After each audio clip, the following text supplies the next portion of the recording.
अच्छे अच्छों का बुरा हाल है। आहा देखो, आज मेरी पत्नी सुशीला आज मेरे मित्र कन्हैया के पास जाने को कह रही है।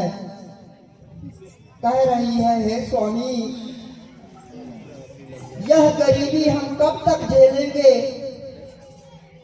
हमारे घर में एक अन्न का टुकड़ा तक नहीं है और मेरे बच्चे छोटे छोटे 3 दिन से भोजन नहीं किए। हे स्वामी, आप अपने मित्र कन्हैया के पास चले जाइए और उनसे कुछ मांग कर ले आइए, तो मैं अपने बच्चों को खिला दूंगी। आज 3 दिन से भूखे बच्चे जब सुबह होती है उठते हैं, कहते हैं हे माँ, हमें भूख लगी है, खाना दे दो। लेकिन मैं उन्हें बहला देती हूँ, पानी पिलाकर उन्हें अपने पड़ोस के बच्चों के साथ खेलने भेज देती हूँ और कहती हूँ बेटा, जब आप आओगे तो मैं आपको भोजन खिला दूंगी।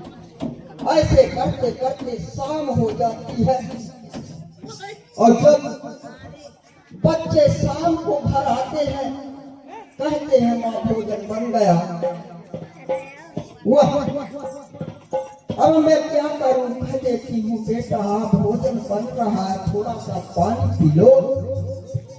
और जब मैं पानी पिलाती हूँ बेटों को, तो उनके पेट में दिन भर भूखे के कारण पेट में पानी लगता है और पानी जब उनके पेट में लगता है तो वो एक अवस्था में जाकर सो जाते हैं। हे पतिदेव, अब मैं क्या करूं? आप मेरे कन्हैया के पास चले जाओ, अपने मित्र के पास चले जाओ और उनसे कुछ धन मांग कर ले आओ। तो मैं कहा, हे देवी,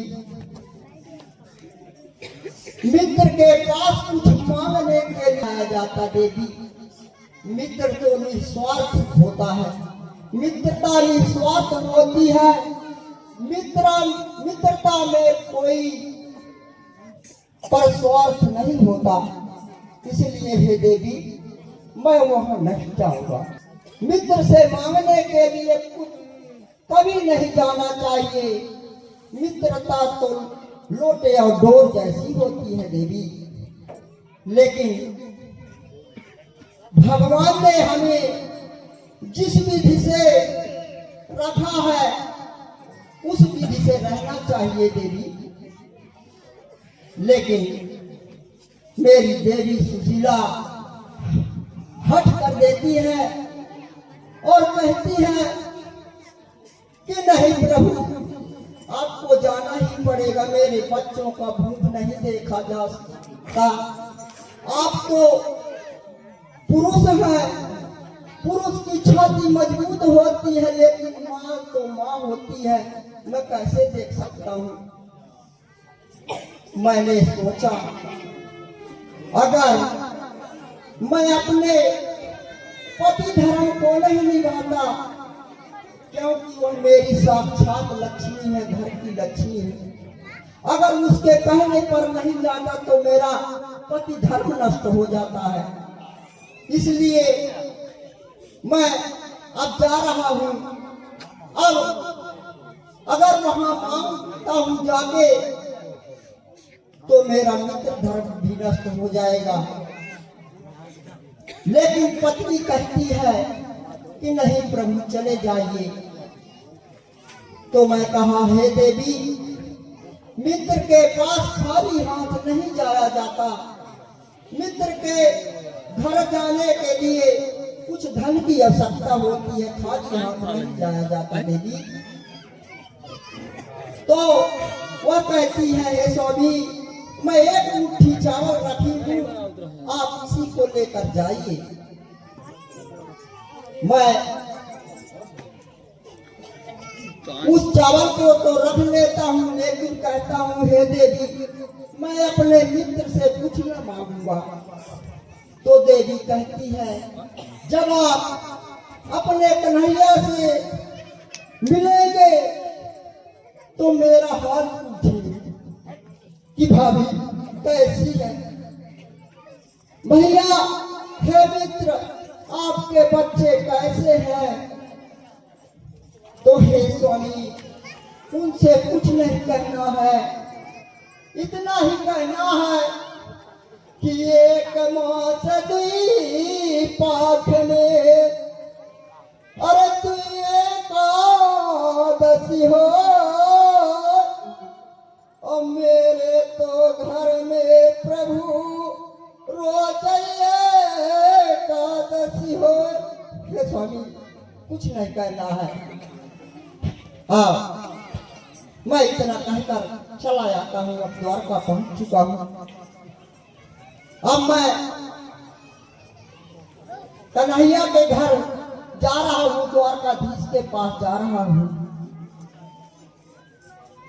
यहाँ मेरे को दो पहरेदार दिखाई दे रहे हैं। शायद उनसे जाके पूछूं कि मेरे मित्र द्वारकाधीश कन्हैया का घर कहाँ है। अरे द्वारका लोग, मैं बहुत समय से भटक रहा हूँ इस नगरी में। मेरे मित्र कन्हैया का पता, घर बता दोगे? मैं उनसे मिलना चाहता हूँ। अरे द्वारपालो, कन्हैया से कह दो, अरे द्वारपालो, कन्हैया से कह दो, इधर ने सुदामा गरीब हो गया है।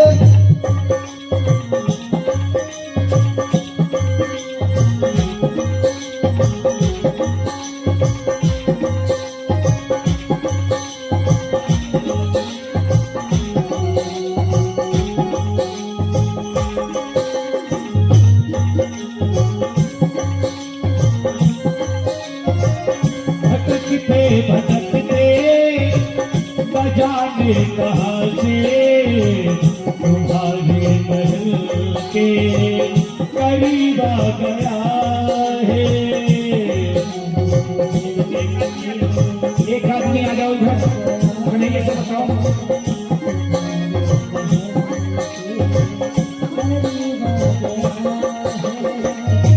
अरे द्वारपालो,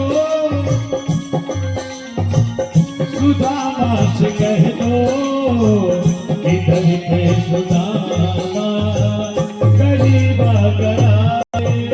इधर पे सुदामा करीब आ गया है। इधर पे सुदामा करीब आ गया है। नजर पे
चंपा हुआ रुक्मणी को बहुत ही चंपा ये मेहमान कैसा दीवा गया है ये मेहमान कैसा दीवा गया है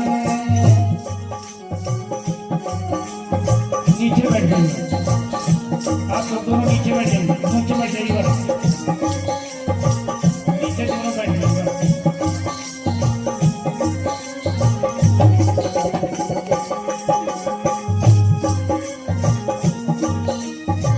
बराबर पे अपने सुदामा बिठाए चरण आंखों से श्याम ने धुलाए हो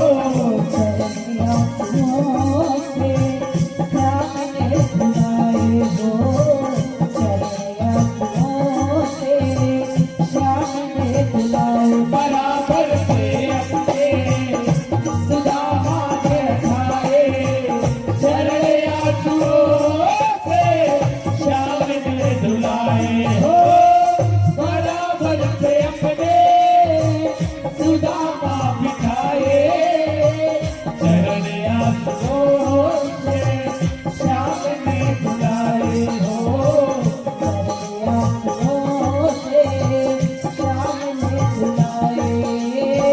न घबराओ प्यारे जरा तुम सुदामा न घबराओ प्यारे जरा तुम सुदामा खुशी का समय अब करीब आ गया है खुशी का समय अब करीब आ गया है खुशी का समय अब करीब आ गया है अरे द्वार पालो कन्हैया से कह दो अरे द्वार पालो कन्हैया से कह दो इधर पे सुदामा गरीब आ गया है इधर पे सुदामा गरीब आ गरीब आ गया